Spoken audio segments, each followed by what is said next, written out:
Hey guys, what's up? It's your guy Courtney Scott, the Cowboy Marketer. I'm here with another video, but in today's video, what we're going to talk about is how to handle objections, how to basically motivate your team, how we're going to line up everything, any and everything about real estate investing. I'm not going to talk about it. What I'm going to do, I'm going to share you guys a live call of one of our clients that we got an 8x return on investment, ROAS, return on ad spend for literally this year in 2024 so far. He have spent, 200,000, almost 200, not quite $171,000 in ad spend and generated him $1.4 million back. So guys, if you honestly want to see how to run a real estate wholesale business, this is the video that you need to watch. Him in here, he drops all the gems. Take notes, and I'm gonna let that video play. Guys, what's up? What's up? How everybody doing?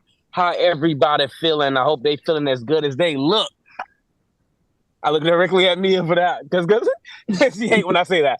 I hope everybody feeling as good as they look, guys. I appreciate everybody for finding the time. Everybody showing up. There's gonna be people trickling in as we go on. And as you guys know, right here, this is Shawn. Shawn is gonna do this call. I know you guys see Gunner on here as well, but Gunner is, he do the calls as well. But we got Shawn today. He's gonna talk about his sales process. And his sales process, guys, everybody that we talk to after Shawn calls always lock up a deal, always actually go through something. Like, they always get some type of gem, some type of value on this call, so would not waste you guys' time. So if you guys don't mind, I'm going to introduce him, and then what's going to happen is I'm going to let him start so we can get as many values per minute while we're in this meeting. This is Shawn Surani, the man, the myth, the legend out there in ATL, out there in GA. Nice view behind him. Is that Buckhead? I think that is. Out there, if you don't know what that is, guys, that's a nice area inside of Atlanta, Georgia. And I had the opportunity to actually go to that the office. Guys, his team, his culture, everything is great. Everything is magnificent. He's a good guy, down-to-earth guy. He used to be one of those guys who want to hide all the secrets because he got the fucking secrets. So you know what I mean? So he got the secrets, but I'm like, man, Shawn, you gotta tell us what you're doing. He's like, I don't know, Courtney, how much we talking?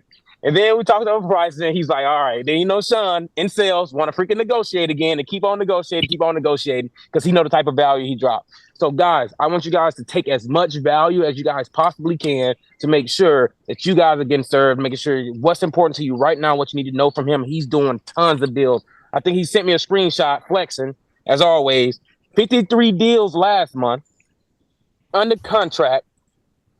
50 fucking 3 deals, insane, and he's only 21 years old, guys. He got a team of like almost 20 people, and I'm like, shoot, dude. Some people don't even do that in a year. Some people don't do it in 2 years, and some people do it in don't even do it in 5. Like, it's insane how he did that in 1 month. So on here, he's gonna basically go through A to Z when lead comes in, AQ rep, what they're talking about, what they're trying to pry out of them, and what is the whole process. And then we're gonna kind of leave it open for some Q&A. So I really I want you guys to drop the questions now if you have some that you really want to get answered, because I'm going to go top to bottom. I'll prioritize the ones that are at the top.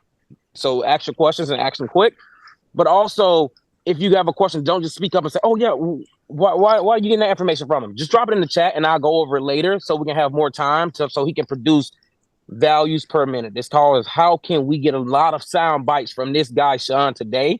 And something may hit you and stick to you. Just jot it in the chat. Oh, he said this right here. He do this with his AQ card. I don't do that. Can he elaborate on that? And just let me know. But like I said, the man, the myth, the legend, he just got a cyber truck. Who is this guy? I don't know who this guy is, but look as good as him, make as much money as him, guys. It's a pleasure to have somebody on this call. Thank you, Shawn. It's a pleasure for you to be joining us today. All right. You done, bro? You done? yeah. I just saw the cyber truck, so I had to throw that in there. He just created a lot of pressure on me. He's talking about how everyone gets value call after call after call. And like, for someone like, my baseball people, like, you're just cranking out these home runs. I'm just like thinking, now I'm all up in my head. I'm like, am I going to be able to deliver another home run? Let's see if I can do it right here. Yes, sir.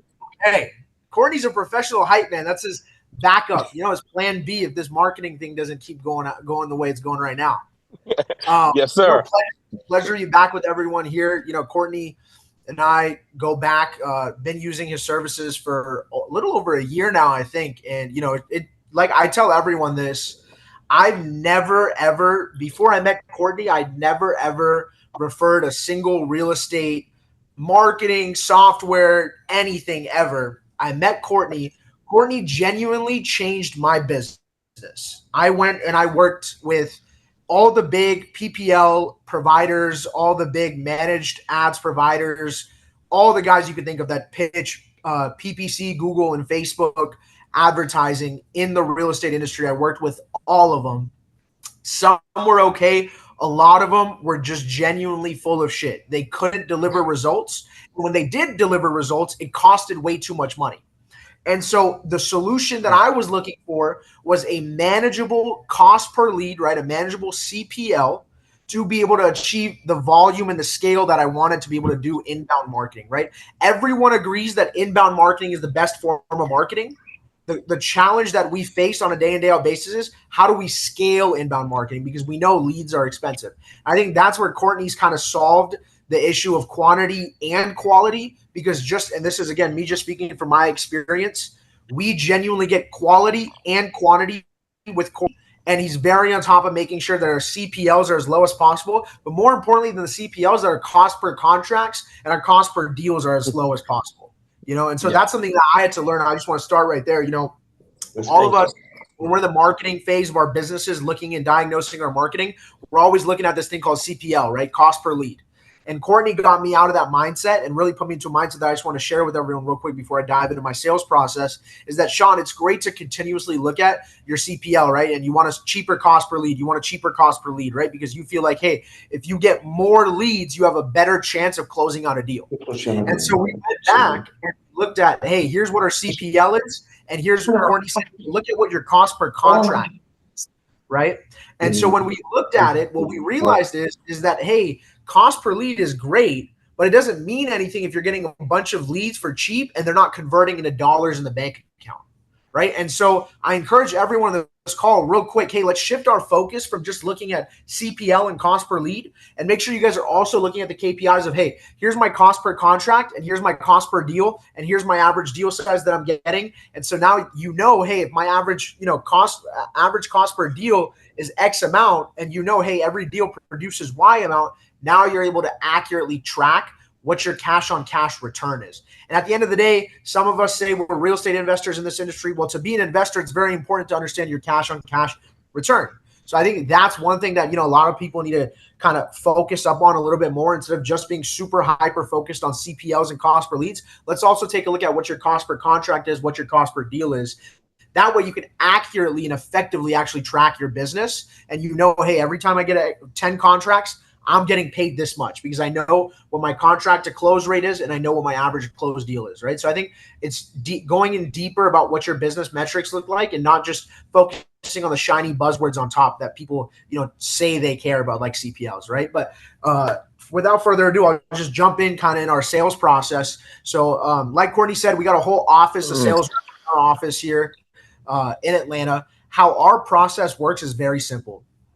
Every time a lead comes in, our head of sales, Dylan, will run out of the sales floor, and this happens throughout the entire day, and he'll literally just say, Detroit, Michigan, probate, asking $50,000 less than Zestimate. Who wants it, right? And all of our sales guys will do a quick contest for it. Whoever raises their hand the first, it could be something like a push-up contest, whatever. That gets everyone motivated about the leads. Before I even touch and get detailed into sales process, I think it's important that you treat the one you're with well. And what I mean by that is you treat your leads properly, right? It's very important that you treat these leads like gold. Your sales guys, every time they touch a lead, they need to feel like this is gold. This is my opportunity. In our office, we pay our sales guys 10% on the acquisition side for the entire spread that they produce, right? So in our average deal size is around $20,000. So they get $2,000 per deal that closes. They need to feel like every time they see a lead, here's an opportunity to make $2,000, right? That's how you need to dress it up. And it literally boils down to how good you dress up the leads when you present the leads, right? So we, first and foremost, in our office, we never tolerate complaints about our leads, because salespeople naturally are complainers. It's just who we are. It's in our nature. Unless someone comes to the table willing to swipe the credit card, we're always going to complain. We're always going to think we could have gotten a hotter lead, right? That's just in our nature. So it's very important when you get into the sales process, you treat every lead the same. It's an opportunity to make money, right? And you don't prejudge the leads by reading the notes before they come in. So again, our head of sales will come out and say, hey, here's the situation. This is is what they're asking for. Here's the Zestimate, all this stuff. But when they actually get the lead, they're not allowed to look at the notes until the person actually picks up the phone, because we feel like it's a waste of time to read notes before you actually get on the phone with the person, because it's not 100% chance that the person is going to pick up on the first ring anyways, on the first dial anyways. So why waste your time dialing and reading notes when you don't even know if the person is going to pick up? So the first rule that we have in our office for all of our salespeople is you're not allowed to read the notes before you actually connect with the homeowner. It allows you to focus on being in the moment, right? Seller picks up, we jump into our introduction right out of the gate. What are we looking to accomplish? Everyone needs to understand that in sales, the first 7 seconds, the buyer decides right then and there if they're going to do business with you or not. And when I say buyer in this situation, I mean seller, right? So the client that's on the other end with you, you have 7 seconds to make an impression. If you don't make that impression properly, they're either going to hang up with you or they're not going to do business with you. You're not going to have an opportunity to do business with them. So it's very important those 7 seconds, you hit everything you're looking to accomplish, right? So we kind of skip past that. Hey, how are you? Like, we jump into it. Johnny, what's going on, man? Hey, Johnny, real quick. I saw that you left a remark on our Facebook page. You're looking to sell your property over there on 123 Main Street. Is that correct? They say yes. Awesome, man. My name's Shawn. I'm with Ember Homes. We're a local property buyer right there in the Detroit area. We're a local property buyer right there in the Atlanta area. We're looking to purchase properties. You filled out our ad. Tell me, man, what's got you interested in selling the house? Get them talking, right? So we've established the intro. In the intro, it's very important you come across as someone who actually has the money in their pocket. How do you do that? At the end of the day, guys, it all boils down to how much confidence you're able to project, right? So if you're able to project confidence, you will always sound like you have the money in your pocket. Again, Facebook, I speak about this on every call. The reason we love Facebook, the reason we can also hate Facebook is Facebook's retargeting algorithm is so strong that chances are if they fill out my advertisement to sell their house, they're going to fill out Pete's advertisement. They're going to fill out Gunner's advertisement as well, right? So what's going to set you apart from your competition is sounding different. How do you sound different? Most wholesalers don't have that in their chest, in their vocal cords to come off and act like they actually have the cash in their pocket. You need to sound like you're a real buyer. Because again, most people will take you seriously if you sound like you're a real buyer, right? And so we come off right out of the gate. Johnny, what's up, brother? We're assuming the guy's name. We're not asking. We never, ever say, hey, is this Johnny?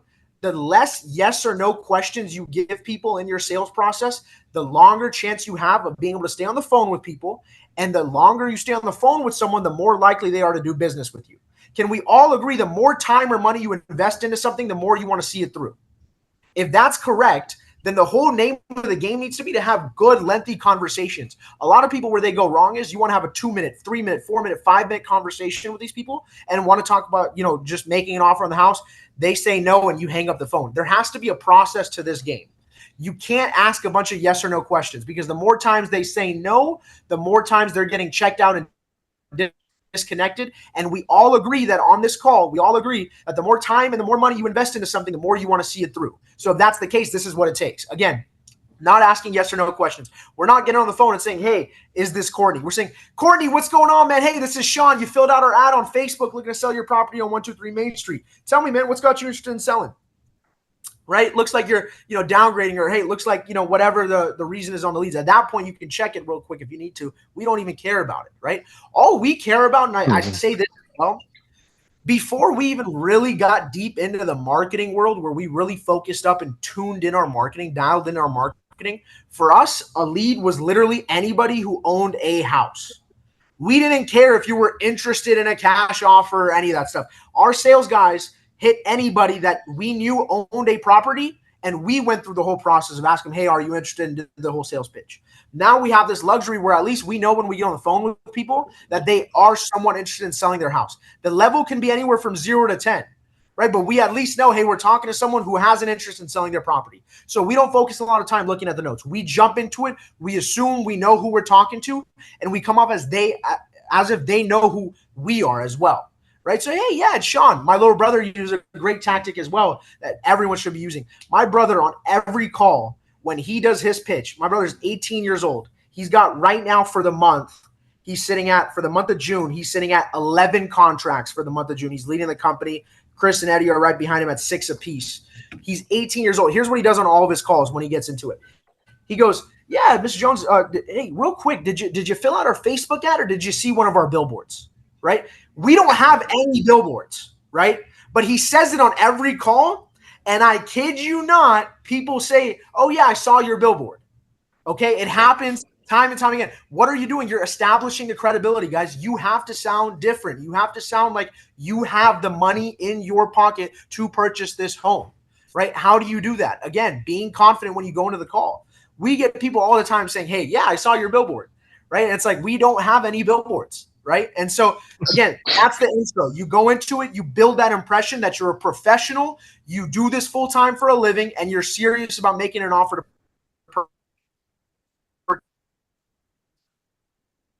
just the home, right? And then again, this is one thing that we really, really specialize in is we let our sellers talk. It's our golden rule. You get big time in trouble if we catch you cutting off a seller. We let you talk as much as possible because, again, we're firm believers. The more time someone invests into a conversation with us, the more likely they are to convert into a customer.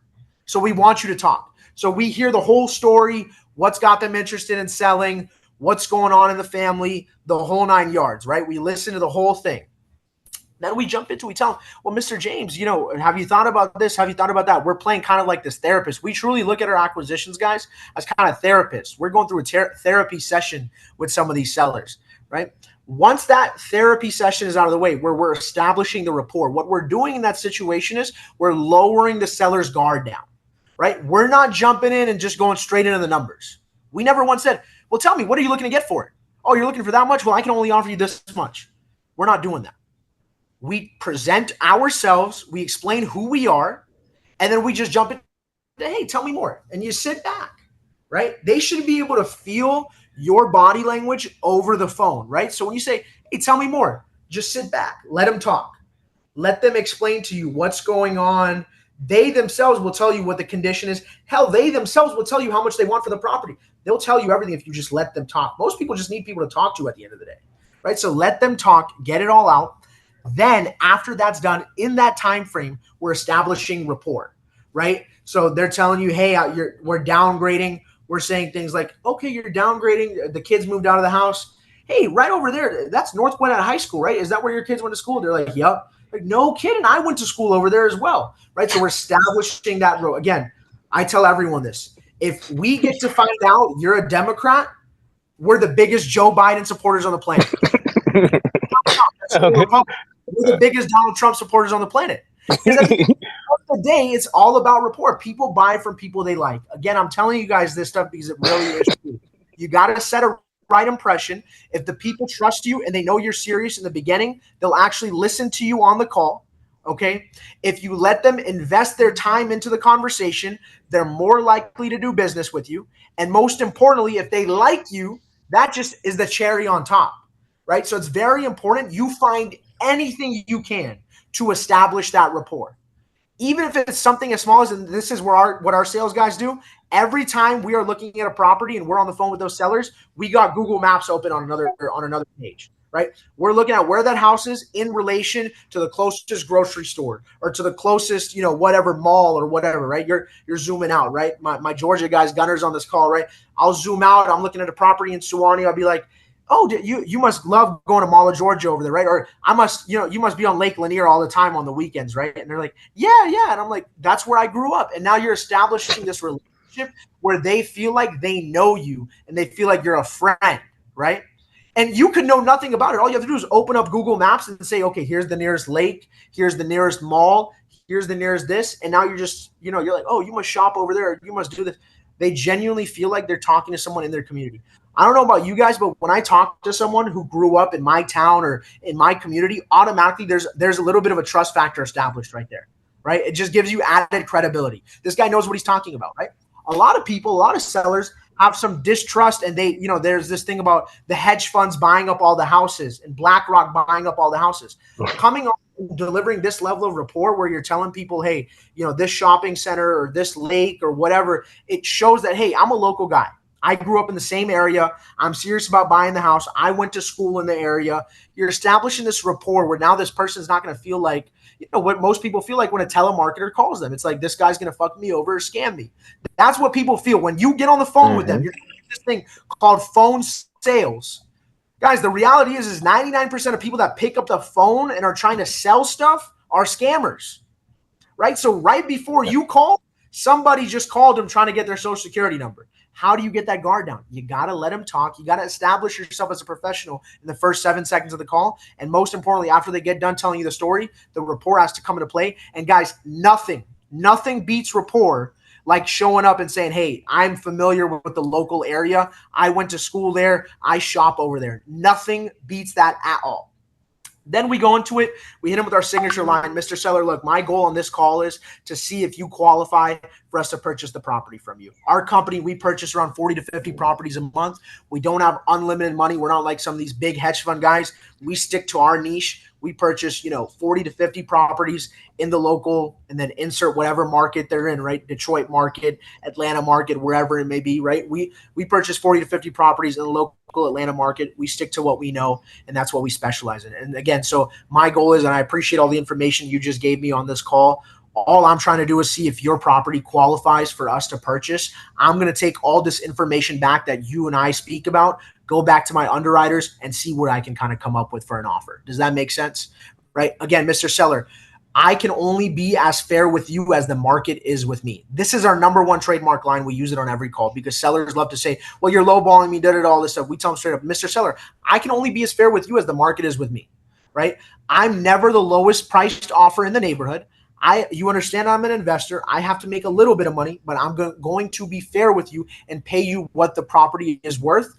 Our job is, what we do is we specialize in purchasing properties and renovating them to 2024 standards, right? So when the sellers say and hit you with later on in this call, they hit you with the objection of, well, Zillow says my property's worth $250,000. You tell them, well, Zillow, Mr. Seller, first of all, is $5 billion in debt for overpricing properties, right? Number one.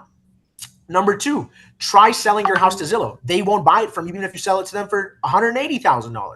They're not in the home buying business. They're an app and website. How do apps and websites make money, Mr. Seller? How does Facebook make money, Mr. Seller? You don't pay money to be on Facebook, do you? No. How does Facebook make money? By you being on their platform.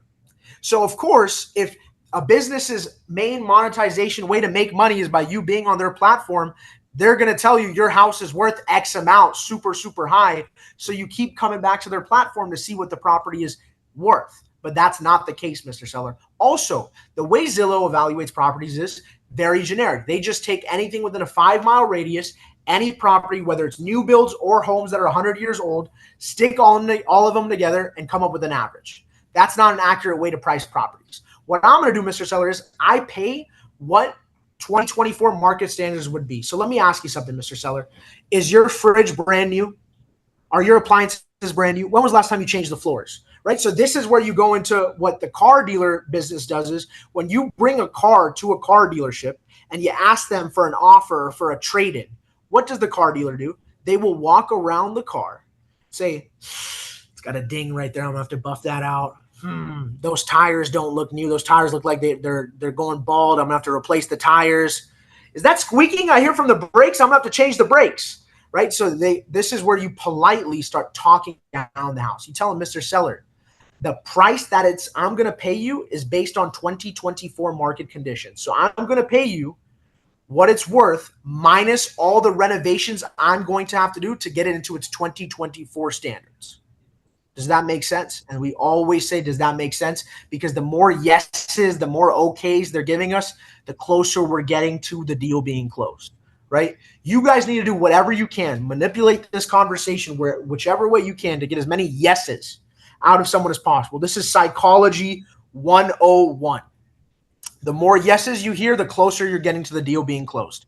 It's a fact, right? So you need to make sure your salespeople or you, if you're on these calls, you're asking as many questions that deliver the answer of yes as possible, right? So again, after you've established that rapport, you tell them, hey, this is what I'm about. This is how I buy properties. This is how I'm going to evaluate it. Boom, boom, you go down the list.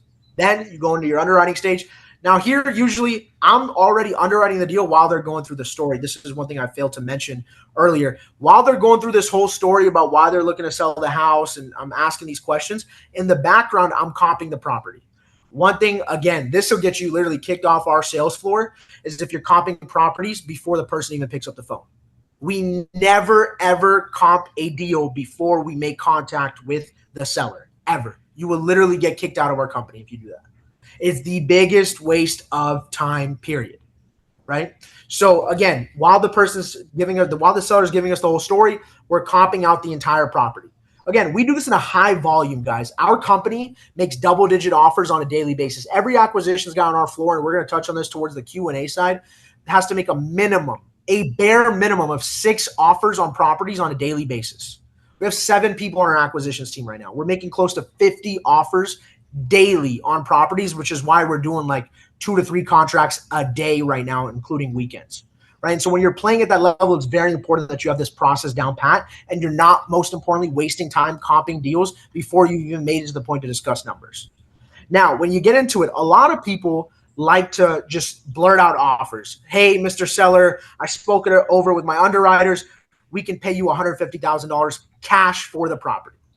What we do is what we call gift wrapping the offer, right? So we come in and we actually explain before we make the offer how we came up with the offer. So you guys remember in school, we used to, give me 1 second. In school, we had to cite our sources. I don't know if you guys remember that back in the days in school. We used to be in reading comprehension, that kind of a deal. And we had to cite our sources of how we came up with an answer.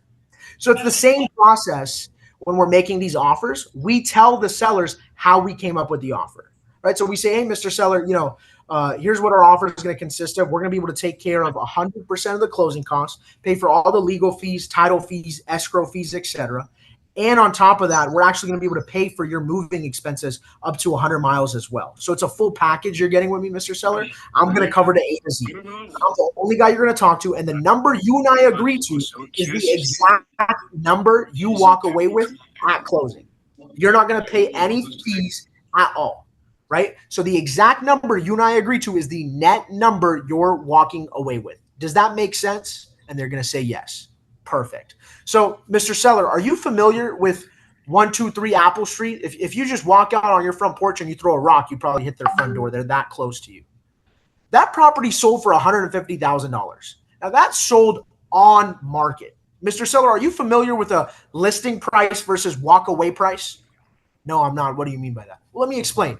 When you list a property, Mr. Seller, you're still responsible, first of all, to get that property in market-ready condition.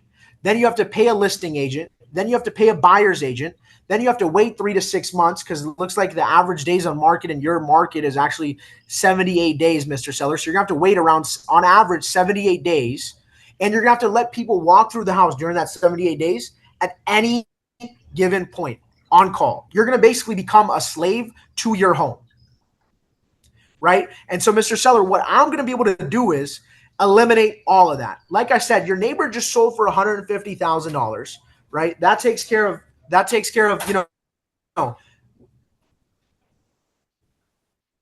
guy with the lights. So $150,000. From there, you're going to be responsible for paying all the realtor commissions, which comes out to around 6%. Mr. Seller, do you have a calculator in front of you, by the way? We get people to literally pull out their calculators. So we get people to pull out their calculators, and they're doing the math with us. Why? Because, again, guys, in sales, seeing is believing, right? So how do we get people to really visualize the numbers, right? We're not sitting in front of them. Car dealers, this is why they love their industry, because car dealers will literally sit there with you across the table from you and write out the numbers and show you, here's your monthly payment, here's the interest, right? They show you that. They get you to visualize it. How do we do the same thing? Mr. Seller, pull out the calculator. Again, those guys sold for $150 on the market. They paid 6% to a realtor. What does that come out to? We asked them to do the math and tell us what is 6% of 150. Let's deduct that. And we go down the list. We hit them with all these fees. And we say, Mr. Seller, you see the difference between this 150 and at the end of the day, after waiting 4 months, your neighbor only walked away with $110,000, right? They paid $20,000 just to get the property market ready. Like, Mr. Seller, let me ask you something. How much is your time worth to you waiting 4 months to be able to get that money, right? Let's say your time, you say your time's worth $5,000 a month. So we literally add that into it as well, right? We'll say, Mr. Seller, modestly, can you say $5,000 a month? We add that into it. So now you're in $20,000 there over 4 months. You're in $20,000 to get the property in market ready condition. You're hitting them with all these fees, right? And then we show them, hey, here's what you're walking away with. Now working with us, we're going to take care of everything. you're literally just going to speak to me here. The number you and I agree to is the exact net number you walk away with. And the next time I speak to you, we'll be at the closing table. I'm going to text you the address of where to meet me, and I'm just going to give you the money. There's no ifs, ands, or buts. You're just going to show up and pick up a check. Simple as that. I'm not going to have a bunch of people walking through the house. I'm just going to have a few of my contractors and inspectors come through the house, examine it, and make sure there's not a tree growing through the roof and everything you're telling me in terms of the condition is accurate, right? But besides that, I'm not going to have a bunch of people walking through the house and any of that stuff. We're just going to show up at the day of closing, hand you a check, and you're on your way, Mr. Seller, right? So what we're doing now is we're making the seller compare and contrast. We're setting up, here's this long and lengthy and draining process, right? And then here's us. We're the heroes. We're the people that are just going to take care of you, and, you're not going to have to worry about anything. We're just going to take the weight all off your shoulders and just get you to the closing table, right? And so this is kind of how we get the people. Again, visualization is key because seeing is believing. So we truly get the sellers to not only visualize from a mathematic perspective, from the numbers, we pull out their calculator, they have to go through, type in all the numbers, see what the numbers are, but then we take it a step further and we literally paint the picture. You're going to have to be a slave to your home for 4 months. You're going to have to show it on call. How do you feel if it's 7 o'clock at night, some random people show up at your door because the house is listed online on Zillow, on Facebook, on Realtor.com, and anyone that knows your address and could just show up and knocking at your door at 10 o'clock at night? How much is that peace of mind worth to you, Mr. Seller, of knowing, hey, Shawn's buying your house. It's for $100,000 flat. That number's not changing, and you're just going to show up to the closing table and get a check or wire transfer. Which one do you prefer? So I can make a note for our attorney, right? So we take a step further. After that, right, in sales, when you're trying to collect payment, what do you say? And this is what we say. Hey, and the best news of all is we take Amex, Visa, MasterCard, American Express. We take check, wire transfer, whatever. So likewise, when we're trying to sell people this way, we tell them straight up, and Mr. Seller, best news of all, you get to choose your form of payment. Would you like check, wire transfer, cashier? How would you like to get paid, Mr. Seller? Let me make a note of that. Before they even get to accept our offer, when we make our offer, $100,000, here's why, because 123 Apple Street sold for $150,000, but that was on market. And after they got knocked down, they walked away with $110,000 to $120,000. After we go through our whole pitch, before we let them talk, we ask them, Mr. Seller, real quick, how would you like that $100,000? Just so I can make a note real quick. Do you want a wire transfer, cashier's check? How would you like the money? Before they tell us, no, that offer's too low, or yes, I accept your offer. Before we let them tell us about the offer, the first thing we make them say out of their mouth is, hey, how would you like the money real quick? Right? So of course, they're going to hit you back probably with, oh, this offer's too low, or they're going to jump right into negotiation mode. We want to make our offer and then transition them right into the next step. We don't even let them have the time to get in a negotiation battle with us. Of course, they swoop back around after they tell us, hey, well, I want cashier's check, but the money's not right. Right? But now we've already established, okay, they want cashier's check. Well, look, Mr. Seller, you and I are both on the same page. You want to sell. I want to buy. You told me you want a cashier's check from me. I give in. I'll give you a cashier's check for the money. All we got to figure out is how much money we're going to put on that thing, how many zeros, what the digits are going to look like. That's the easy part. But I'm glad to know that you and I have this partnership and we're moving forward on this deal. Right? So again, it's like, like those people, like you have that one ex where you break up with them, but they, for some reason, still think you're in a relationship. Right. And it's like tell them over and over and over again, we're done. Right. Same thing here. Right? So we're like that delusional ex. Seller can hit us with, hey, the money's not good enough, or hey, we're not interested at that price. So, well, hey, I'm so glad that you and I are working together, because the money's the easy part. I'm just glad to know that we both have a commitment both ways, that I'm buying this house from you and you're selling this house to me. And the only thing holding us up is the numbers. That's the easy part. Right? So it's like being that delusional ex and just not giving in and being like, oh, we don't have a deal, or, oh, you don't like that number. Why? We're not jumping into that. Hey, Mr. Seller, I totally understand. Let's see what we can do. I'm just glad we're on the same page, right? That I'm buying the house from you and you're selling the house to me, right? So we're making sure we're still on the same page before we go into negotiations. Then we negotiate. This is where we use what we call our second voicing. So we'll go get the finance manager. Right, guys, anytime a person of authority is coming on a call with you, you change up. Right, so now you've been through this whole call. You've made your offer. You're negotiating back and forth. Then you say, listen, Mr. Seller, it's out of my hands. Let me go get my finance manager. Let me see what the absolute most is we can get for the property. We go get the finance manager, who can literally be your friend that's sitting on the couch next to you. You just get him to take over the call. Right, they go through their process. And when the finance manager comes on, first thing they say is, hey, Mr. Seller, real quick, I understand we're looking to purchase the property from you. Before we get into that, though, has Shawn been providing you good service? How have you liked Shawn, right? So now they're, saying, oh, Shawn's great. You just offered me a little bit too low for the property. Okay, well, great to hear that, Shawn's treating you good and you're selling us the house and all that stuff. And all we've got to figure out is the numbers. Let's figure this out, right? And now there's so much rapport that's been established. They've admitted already that they like you. They've admitted that they're selling the house to you. They've probably invested 30, 45 minutes with you already on this call. They're like, hell, I just want to get this thing done.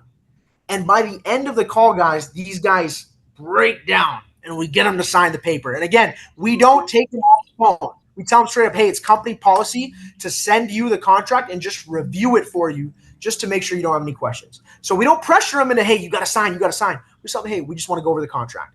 Can you stay on the line real quick? We'll take 60 seconds. We got our Salesforce CRM fully built out to where you just click a button and it automatically ports based on the lead information. It ports over, what the seller's name is, the address, all that stuff. We send out the DocuSign. Mr. Seller, can you check your email real quick? Do you see that DocuSign, right? Go through the DocuSign. We go line by line on our contract, guys. We go line by line explaining our entire contract out. And then at the end of the call, we're like, great, Mr. Seller. You see that button right there that just says sign? Just click on that for me and we're all good to go. Right? And then they're 50-50 shot. Sometimes they'll literally just click sign and they're good to go.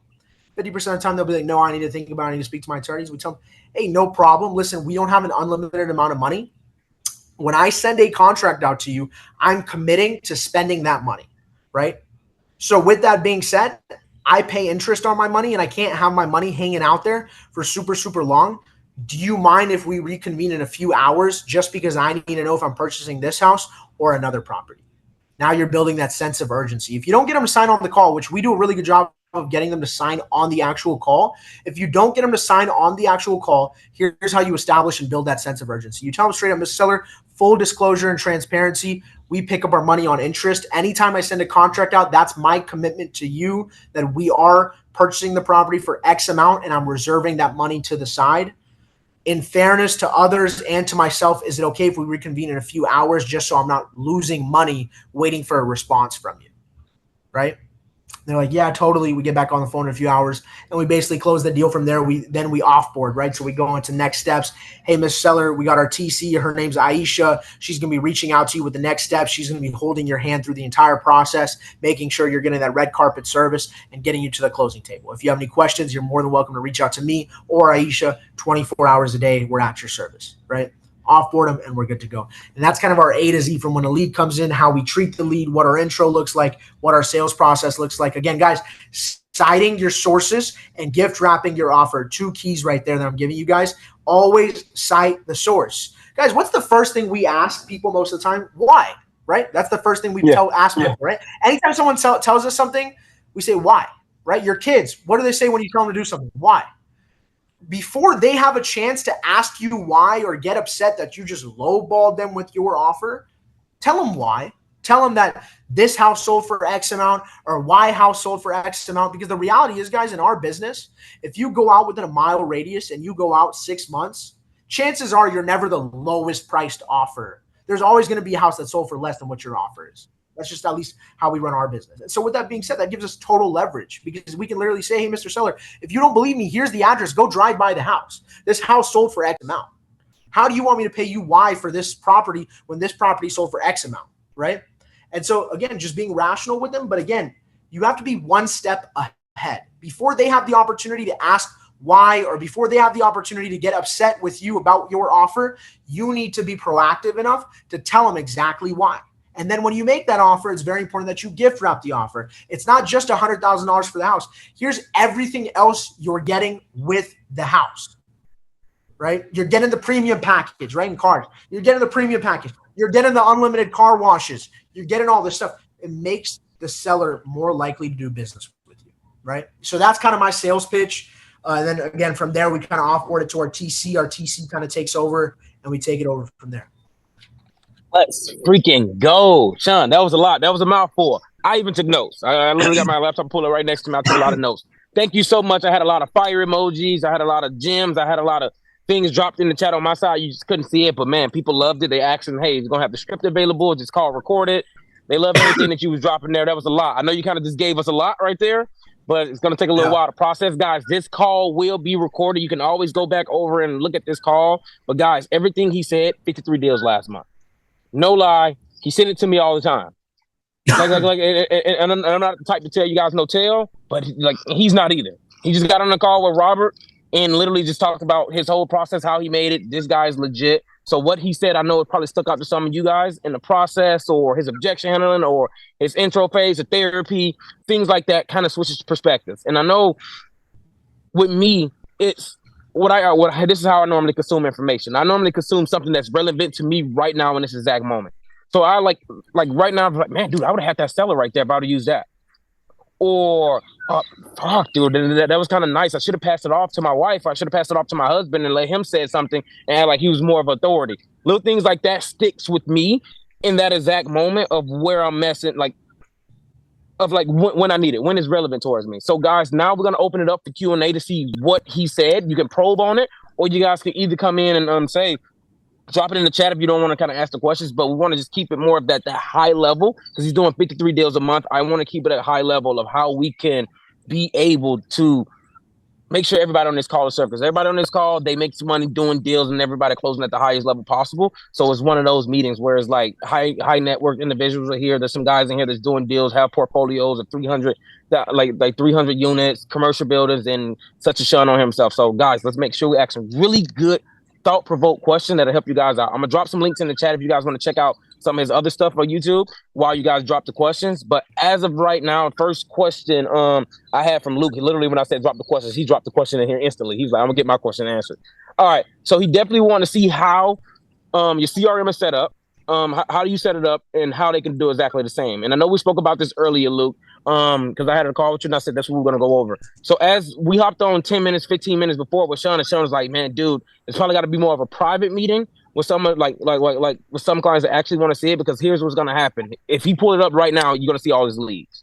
And he's like, man, dude, the call's recorded. I'm gonna post it on the internet, and I'm gonna post it. So he's like, Courtney, I would do it. So we're gonna schedule that call, Luke, for you, brother, man, to get that actually answered for you, kind of when we figure out how to hide stuff, just because people I trust everybody on the call. I have no problem sharing it. I just need someone sign an NDA, and then I'm more than happy to kind of open it up privately to show you whatever deal. It's super sick. I mean, we literally have every single conversation we've done since our company began recorded and attached, the link attached to the recording on every single lead file in our CRM. So that's another thing. If we really opened up kind of the history books, I have probably 30, no more than that. Probably I'd say close to 50,000 call recordings, literally 50,000 sales calls recorded since we started, just of us, just all different sales pitches, different sales processes, whole 9 yards. But our CRM is super, super sick. It just, kind of gives me a snapshot of our entire business right when I click it. It was custom built out fully. The developer literally works full time for me. But yeah, I'm more than happy to open that up for sure. Yeah. And then that's because that's what Luke that's what he wanted, because I had a call with him and he said that'll help him great. So yes, we can schedule a call like that, and we can you can walk them through that process there. All right. Next, we said how you keep a lead on the phone when they're trying to get off. Like what is the process? What is a good sales process? Or you just let them lead. All right, dude, you don't even want to sell. I wish I had more clarity on this question, but more of a oh yeah, man, I'm super busy, or what was your process going through that? Cool. So if Courtney was just telling me, hey, I'm super busy, what's your offer, that kind of deal. Well, hold on, Mr. Seller. And I literally just throw out this estimate, right, that the property has. And I'll literally be like, Mr. Seller, real quick, before I let you go, when was the last time someone got on the phone with you and offered you $250,000 cash? Is that not worth 30 minutes of your time? Is 30 minutes of your time worth more than $250,000? I'm sorry, I wasn't aware, right? That's literally our line every single time. And we tell them straight up, hey, Mr. Seller, before you buy a car, you want to check under the hood, right? And they're like, yeah, I get it. I just get blown up a lot. I'm like, Mr. Seller, look, my job and what I hope is I'm the last guy you talk to. I'm going to make you a real offer at the end of this call. I just need to check under the hood real quick and make sure I know what I'm buying, right? But we hit them with straight up, hey, when was the last time someone offered you multiple six figures in cash for a 30-minute phone call? right? You can be like, hey, I'm busy. I took my wife out to dinner or whatever. Well, dude, tell your wife you're about to be $250,000 richer in 30 minutes. Is that not worth it? Right? That's what we say. And it works time and time again. All right, awesome. I got a couple more here, guys. Just keep them coming because I'm gonna try to go down a line because there's a lot of questions in here. So if you actually want them answered, I just drop them in the chat, guys. Okay, so we got another one. Is you went over that in the call probably a little bit later. What's your follow-up strategy? Like let's say if you put I don't know, like I wish I had more clarity on this. Are we talking follow-up on when the lead comes in and they don't answer? How often are you following up with them? How aggressive are you following up with them? Yeah. It's a great question. So I actually wanted to touch on this too. So I'm happy someone asked this.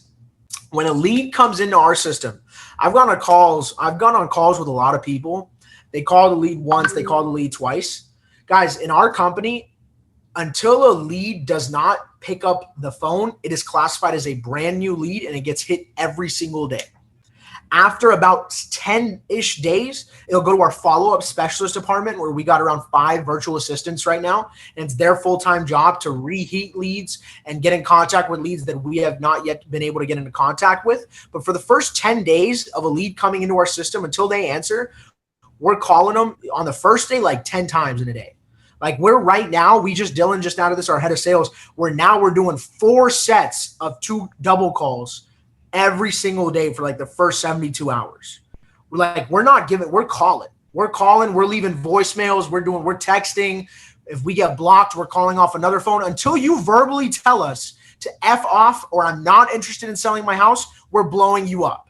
We're calling you from you can block me. Every sales guy in our office has 3 phone numbers. You can block that sales guy on all 3 of his numbers. We'll pass the lead around to someone else until you get on the phone with us and tell us you're not interested in selling us your house or to F off. We're going to continue calling you, right? And then after 10 days, we'll call you in perpetuity until you tell us, because we just pass it to our VAs, and it's our VA's job to call you at least once a day until you pick up, basically.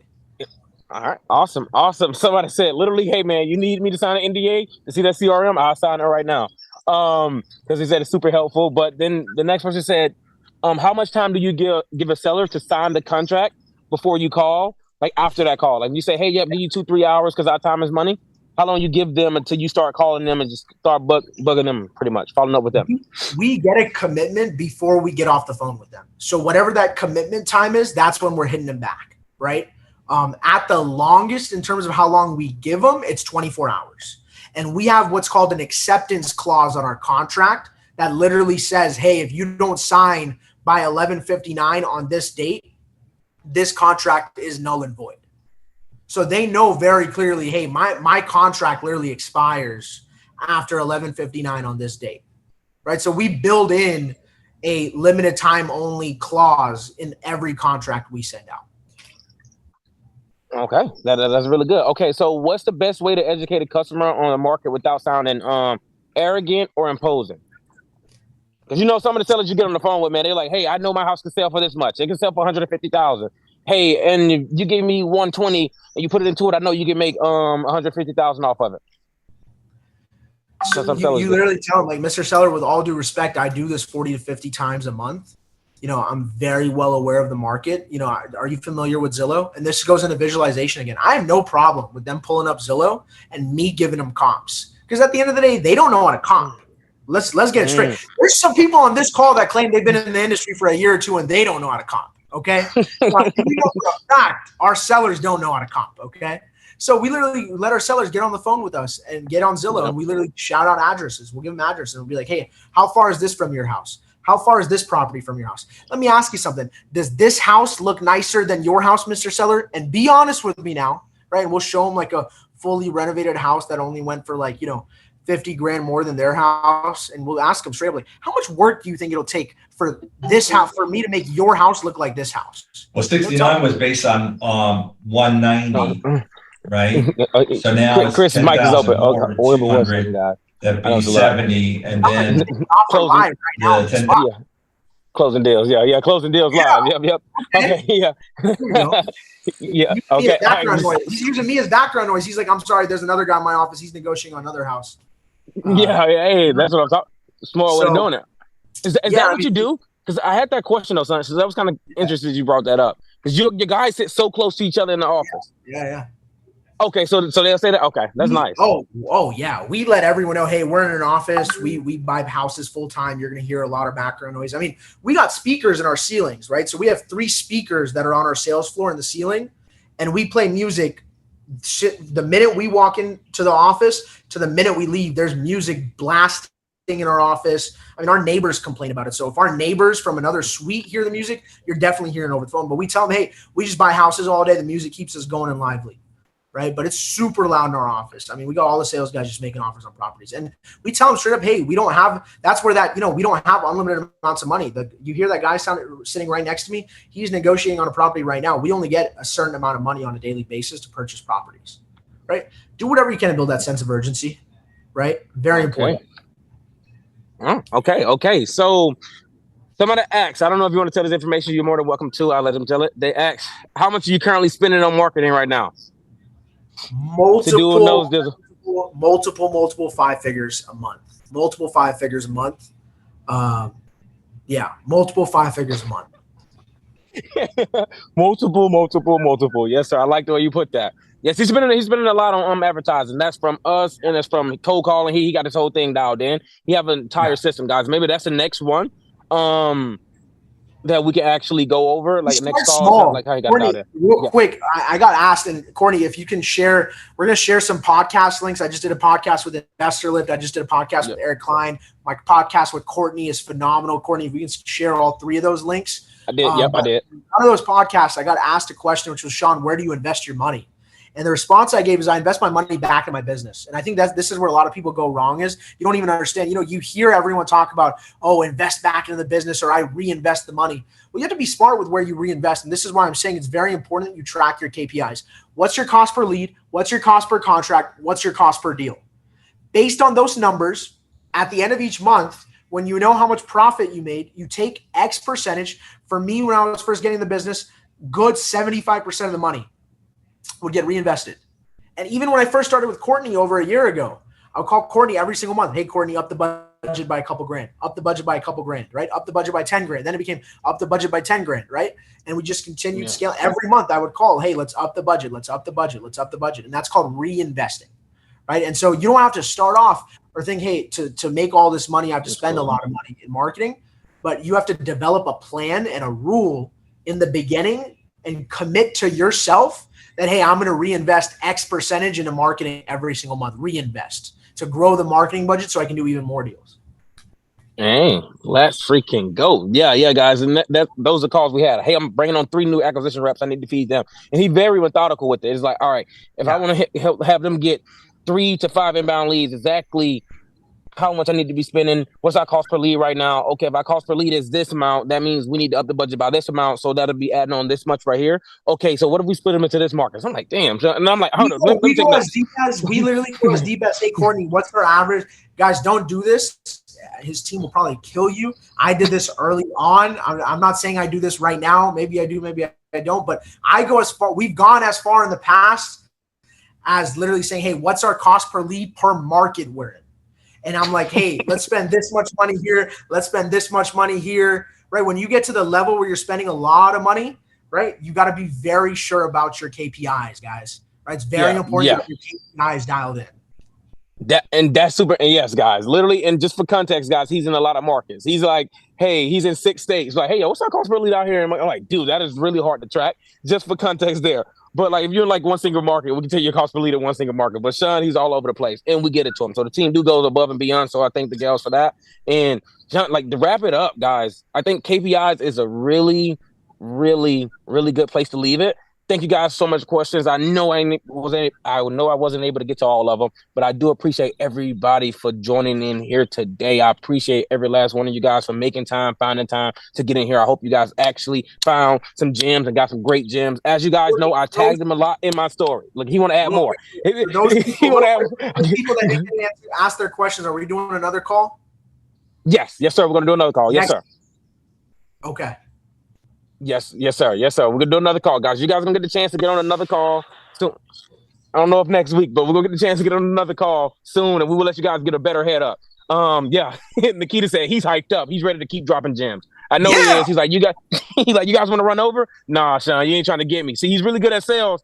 He's trying to stay for an extra minute, guys, to kind of tax me. That's what he does. No, I'm kidding. But Shawn, he always like to go above and beyond for you guys. So I appreciate you guys showing up, and I appreciate all the questions you guys had asked. I'm gonna jot them down so in the next meeting they get answered. But like I said, guys, Shawn is the real deal. You guys should go follow him on Instagram. Let me drop his Instagram in the chat, and then you guys can private message him. A lot of clients just go to him and say, "Hey, let me yeah, it was good knowledge. Yep, and it was I just fire. fixed my Instagram DM situation. All my DMs were going to like this hidden thing, and I saw DMs and I'm responding to everyone literally today. Everything went to like a hidden thing. It was super messed up. I have it all figured out now. But guys, also for people who didn't get their questions answered, I was asked a lot of questions across these 3 different podcasts.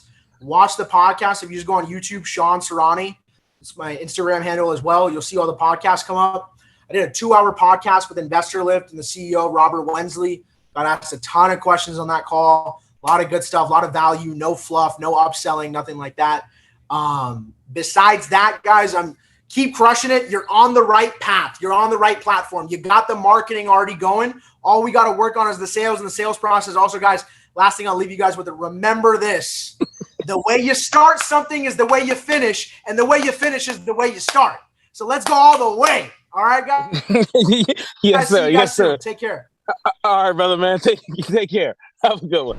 Guys, did you not like what he said in that video? If you did, guys, join the school community. We have him on some calls, basically dropping gems here and there, and he talk about his whole entire sales process, all of the gems that he found. What is he working on right now? He's staying up to date. This guy is doing 6 figures a month, every single month, high 6 figures in just revenue from Facebook alone. So if you guys are working some inbound leads and you need help, or you guys want some inbound leads to be able to get really good quality leads like this guy and be able to work them at a quality standard, guys, you need to at least join the school community. And if you guys enjoyed what he said in the video, I would love it if you guys subscribe, like, and you guys drop the comment for me and tell me what you guys found most valuable in that video. So thank you guys so much. Thank you guys for tuning in, and you guys have a good one.